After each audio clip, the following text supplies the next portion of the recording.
Vous êtes là? Je suis en train de sélectionner ce que j'ai envie de lire pour ces mois d'automne. Le choix est pas facile.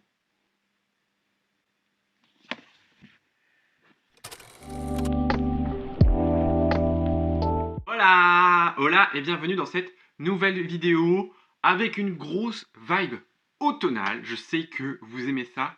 On se retrouve aujourd'hui pour mes envies lecture, ma wishlist un petit peu du moment pour ce mood automnal. Même si je suis pas un mood reader, j'avoue que l'automne, c'est toujours une saison un petit peu cosy, comme ça, de l'entre-deux, où il fait encore bon, et les soirées se rafraîchissent et tout ça, et on aime passer de bons moments avec un bon livre. Je sais pas si je crois que je l'ai encore jamais fait, cette pile à lire, cette pioche à lire plutôt, cette wishlist, un peu cette ligne directive pour ces trois prochains mois. Bien évidemment, beaucoup de titres vont se rajouter ou s'enlever à cette wishlist, mais c'est tout ce que j'ai envie de lire pendant cette saison, tout ce que j'ai envie de lire à l'instant T qui me font très très très très envie. Cette liste va être un petit peu un mélange de wishlist, pile à lire que j'ai déjà chez moi parce que il faut bien lire les livres que j'ai chez moi parce qu'ils me font très envie, et un peu quand même cette wishlist parce que si vous le savez pas, j'ai une toute petite pile à lire, mais je pense que si vous débarquez sur ma chaîne, vous la prenez, mais si vous êtes là depuis un petit moment, voilà, vous le savez, vous-même vous sachez, voilà. J'ai classé un peu en trois catégories. Disons les trucs les plus raisonnables, genre les suites de saga, qui sont pas énormes non plus, les tomes 1, qui eux sont pas du tout raisonnables, et ensuite on retrouvera les one-shots, voilà, parce que j'en ai sélectionné quand même quelques-uns. Il y a un peu moins de 20 titres. Voilà, je vais pas faire des résumés à chaque fois, peut-être pour les tomes suivants, parce que je peux peut-être un peu plus épiloguer sur le tome 1, parce que je l'ai lu et tout, et que je m'en souviens assez. Mais sinon, je ne vais pas trop rentrer dans les détails, parce que moi, si vous ne me connaissez pas, j'aime lire les livres sans lire le résumé derrière, et sans trop rien en savoir. Juste soit des échos, soit de ce que je me souviens. Par exemple, si une copine a adoré, et que je sais que j'ai énormément de chance d'aimer, parce qu'on a des très très très très forts goûts littéraires en commun, ça me suffit en fait. Voilà, il m'en faut pas plus. Et c'est comme ça que souvent ça matche bien parce que j'en sais rien et du coup je me plonge dans un univers, je me plonge dans un livre sans rien en savoir. Et je pense qu'on est très nombreuses et nombreux dans ce cas. On va partir tout de suite avec les suites de saga qui est le plus raisonnable selon moi, voilà, parce qu'il faut bien avancer ces suites de saga, ils sont au nombre de 3 il me semble. J'ai tout d'abord le tome 2 de The Royal Coven de Juno Dawson aux éditions Calix qui s'intitule The Shadow Cabinet, qui lui vraiment vraiment vraiment vraiment me fait très envie, qu'on doit lire avec de nombreuses personnes sur Instagram et peut-être sur Discord parce que bah voilà, en ayant parlé du tome 1, beaucoup de gens nous ont rejoints et ont eu l'air d'apprécier leur lecture, donc voilà, il me fait très envie. Il devrait passer très rapidement parce qu'on a tous très envie de le lire, vraiment. Et déjà, rien que cette couve, voilà, si vous avez peur des insectes, ne regardez pas trop, mais voilà, cette couve parle lecture automnale. En plus de Royal Coven, qu'est-ce que c'est? C'est des sorcières des années 90, un peu à la Desperate, enfin j'allais dire Desperate Housewives, non pas du tout. Un peu à la, je sais plus comment s'appelait les sorcières, Charmed je crois. Moi j'étais pas trop fan, mais c'est l'esprit, c'est vraiment des vibes de sorcières bien des années 90 avec de la représentation de transidentité, tout ça. Donc on adore du Female Rage, franchement c'était vraiment très chouette. Le tome 1 est un coup de cœur, un 20 sur 20, franchement il n'y avait rien à redire. J'ai très très hâte de continuer. Le tome 3 vient de sortir en VO, n'est pas encore traduit, donc peut-être pour ça qu'on a laissé un petit peu de temps, mais vraiment il me fait très très envie. Et que si j'étais pas en lecture commune, je l'aurais déjà lu, potentiellement, parce que vraiment il me fait très envie. Et voilà, bon, ça serait bien d'être à jour quand le tome 3 sortira, même si apparemment c'est dur d'attendre le tome 3, mais j'ai très très très envie.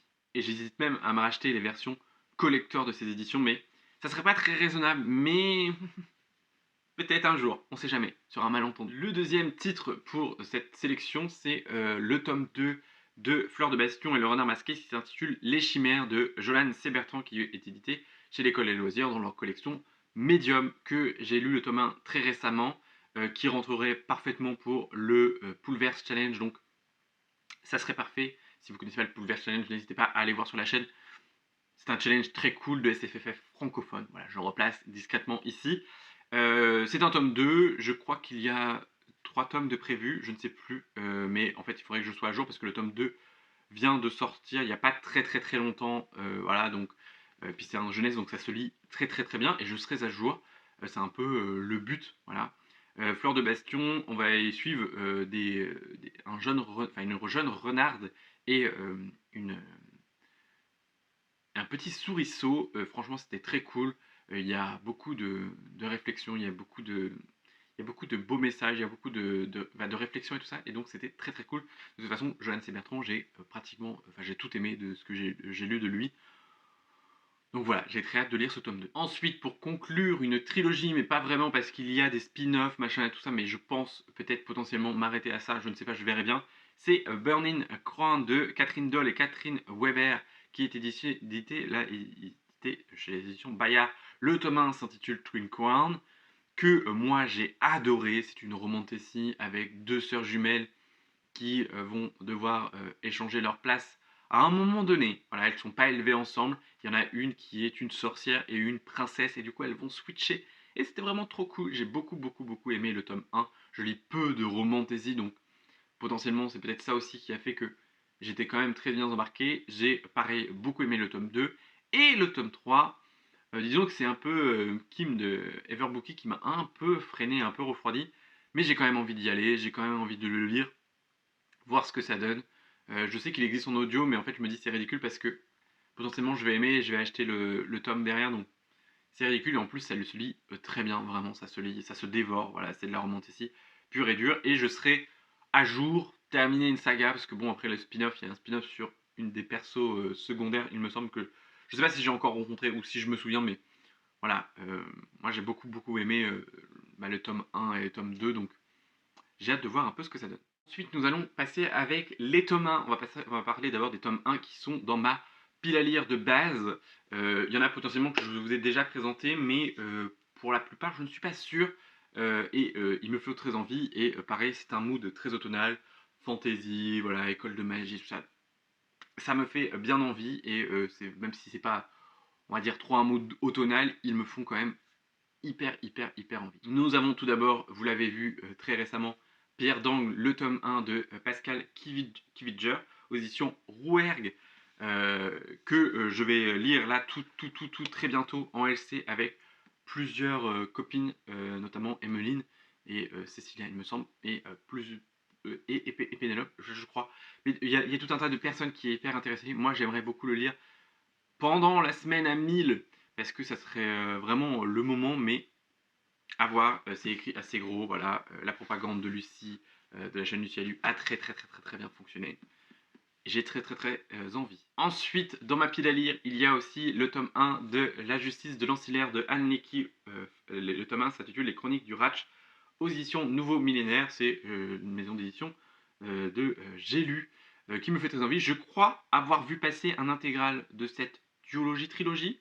Je ne sais plus, je crois que c'est une trilogie, mais je ne suis pas très bien sûr.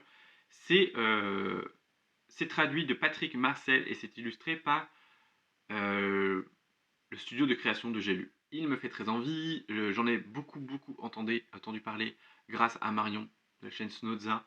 Voilà, il me fait bien envie et j'avoue que celui-ci je vais le lire potentiellement avec Emeline puisque je crois qu'elle l'a aussi dans sa pile à lire, il me semble, donc c'était l'occasion. J'avoue que j'avais commencé un petit peu à lire le début. On est sur de la SF pure et dure et franchement, voilà, et il y a eu de nombreux prix, voilà, je vous laisserai aller voir, mais franchement, me donne très envie et voilà, je pense que c'est parfait pour ce mood automnal. En plus, la couve respire un peu l'automne, donc vraiment, voilà, j'aimerais bien le lire d'ici la fin de l'année, clairement. Ensuite, prochain tome 1, c'est un petit jeunesse, c'est Nevermore, les défis de Morgan Crow de Jessica Tonswen.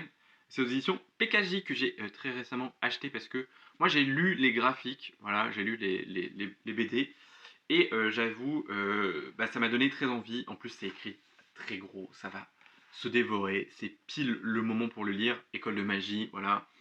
C'est pur et dur, voilà. Et c'est traduit de Juliette Lé ou Lee, je sais pas comment on dit. Et c'est illustré par Jim Manson. Et moi, ça me fait très envie. J'ai hâte. Je crois qu'il y a 5 tomes de prévus et que le quatrième vient de sortir, donc voilà, j'ai un petit peu, voilà, mais lui, il va passer là, hein, très vite parce que si je l'ai acheté là, c'est pour le lire très vite et en plus, c'est un jeunesse, donc ça va se dévorer complètement, voilà, je n'en doute pas et connaissant un peu déjà l'histoire grâce au graphique, ça va encore plus dans l'imagination et voilà, ça va se dévorer, j'en suis sûr et je vais beaucoup aimer parce que j'ai beaucoup aimé le graphique aussi. Donc, un autre tome 1, parce qu'on est toujours dans la série des tomes 1, c'est le tome 1 de Miss Percy, dans le petit guide de Miss Percy de Canby Olson aux éditions Milady, ou comment élever un dragon britannique. Voilà. De toute façon, cette couverture, voilà, respire l'automne, c'est du thé. Voilà, Miss Percy hérite d'un dragon. Voilà, il m'en faut pas plus. Ça m'a été très gentiment été fait par Emmeline et Cecilia, et on doit le lire ensemble justement. Et pareil, il me fait très envie. Je crois qu'il y a 2 ou 3 tomes, ou que le troisième tome vient de sortir ou paraître. Donc c'est pareil, j'ai un petit peu de retard, et pareil, il me fait très envie. J'ai très envie de le lire. Là dans ces jours-ci, j'aime beaucoup cette couverture avec ce petit dragon, vraiment, je suis hyper fan. Dernier tome 1 dans ma pile à lire, c'est L'ombre des dieux de John Gwynne aux éditions Léa. C'est La confrérie de sang, le tome 1. Je crois que c'est une quadrilogie et le tome 4 est sorti depuis. On l'a acheté à Montreuil l'année dernière, donc c'est une de mes reliques celui-ci. Donc clairement, il est temps qu'il sorte parce que en plus il me fait très envie. Le monsieur de la maison d'édition nous avait fait un très bon résumé. Après, c'est écrit assez petit. C'est un pavassou de quasi. Oh, bah non, 450 pages à peine. Donc en vrai, voilà, on doit le lire avec Emmeline. Voilà, ça va être fait. Le mec nous a dit c'est une meuf badass avec de la représentation, avec des dragons. Il nous en fallait absolument pas plus. Je suis hyper convaincu. Et celui-ci, pareil, va sortir avant la fin de l'année parce qu'on s'est promis de le sortir avec Emmeline très bientôt. En plus, j'ai offert aussi à Emmeline à Montreuil, donc il est temps. Et c'est pour éviter qu'il passe un peu ce cap de 1 an dans la pile à lire. Il est temps qu'il sorte. Oui, parce que je passe ça rapidement ici, mais l'autre jour, en faisant un peu le point sur ma pile à lire est de 6 titres. J'ai encore 7 titres de 2024 que j'aimerais pouvoir sortir avant la fin de l'année. Je pense que en décembre, on fera ça. Je pense que tous les titres qui resteront un peu avant, j'essaierai de les lire, de les sortir de ma pile à lire, même si c'est pas toujours évident parce qu'il y a des LC et tout ça. Et c'est pour ça que là, je prends un peu moins de LC ces derniers temps parce que bah, ça me freine sur les titres que j'ai chez moi et c'est un petit peu bête, même si en vrai, je pense que si je les lisais, les personnes m'en voudraient pas trop. Voilà, clairement.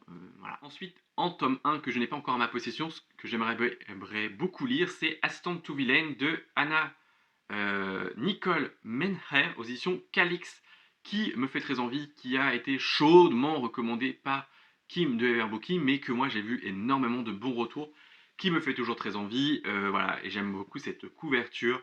Je ne sais plus de quoi ça parle, mais c'est écrit Seuls les gentils meurent. Voilà, je suis pas sûr d'être hyper fan de cette phrase d'accroche, mais allons voir. Je crois que c'est une duologie et que le tome 2 est sorti là récemment, donc c'est plutôt cool. Un autre récit que j'aimerais beaucoup lire sur des recommandations d'une copine de Emmeline qui a énormément adoré, et pas que Emmeline, mais c'est notamment elle qui m'a donné très envie de le lire, c'est Iron Widow de Xiran J. Zhao, édition La Martinière.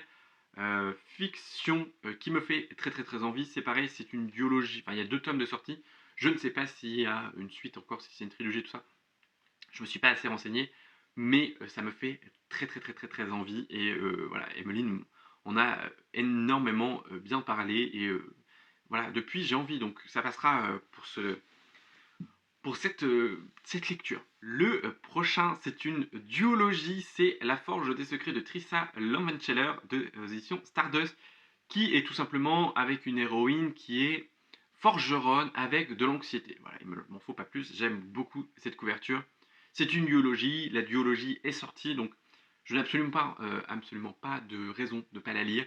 Voilà, j'ai très envie et je pense que ça rentre parfait dans ce mood automnal.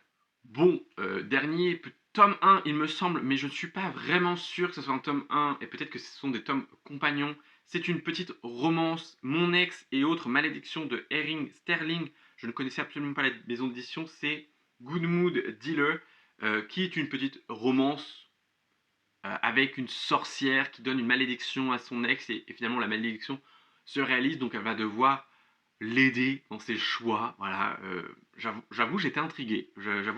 Et pareil, j'ai vu de bons retours. Il est dans ma wishlist depuis quasi 2 ans. Et donc il serait temps qu'il en sorte, et vu que c'est avec une petite romance, voilà. Nous allons passer avec la dernière catégorie, la catégorie des one-shot. On va commencer avec le seul titre que j'ai pas vraiment dans ma pile à lire, mais qui est un prêt de ma copine Shirley. C'est de un franc qui est l'anneau de Mobius aux éditions Pocket que je dois lire avec Emeline, mais que moi je vais probablement écouter en audio, à voir comment je le sens. Après, je sais pas trop, hein, parce que ça va très bien se lire, je pense, en papier. Mais c'est un des franctiliers que ma copine m'a dit que je pouvais potentiellement lire, que je pouvais potentiellement apprécier. Je ne sais pas si vous connaissez, mais je pense que c'est parfait pour ce mood automnal. Et voilà, j'aimerais bien le lire en octobre celui-ci, vraiment. Et en plus pour pouvoir le rendre aussi, parce que c'est un peu le but.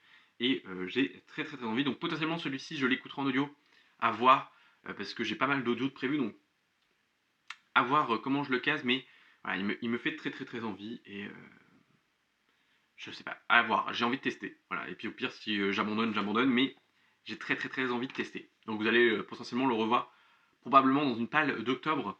Je sais que ça va faire beaucoup de pales, mais on aime faire des pales. Voilà. Et puis c'est un peu une palle sur 3 mois. Voilà, c'est un pal, comme le total. J'ai envie de faire des pales, j'aime beaucoup faire des pales. Vous aimez regarder des pales. Donc bon. Et en plus là, il y a beaucoup de titres que je ne vous ai pas présentés depuis un petit moment. Donc c'est bien de les remettre en lumière, c'est bien de me les rafraîchir et de me redonner envie. Voilà, donc Franck Tillier, je crois que c'est la deuxième fois que je le mets dans une palle, donc il est temps qu'il en sorte. Ensuite, j'ai décidé de mettre Babel de RF Kwang aux éditions de Saxus parce que tout simplement, l'audio sort très très très bientôt, le 9 octobre, il me semble, donc je vais me le faire en audio parce qu'il est assez long en audio et je pense que ce petit Dark Academia va être parfait. J'en ai entendu que d'excellents retours. Donc à un moment donné, voilà, il est temps que je me lance. Et en plus, le format audio, je pense, s'y prêtera fortement. Donc je suis ravi qu'il sorte en audio. Et c'est mon audio d'octobre de prévu, voilà, avec un tome des Aventures de la mer. Mais c'est vraiment l'audio, voilà, que j'attends. Ensuite, un autre one-shot, c'est Lune froide sur Babylone de Michael McDowell aux éditions Monsieur Toussaint.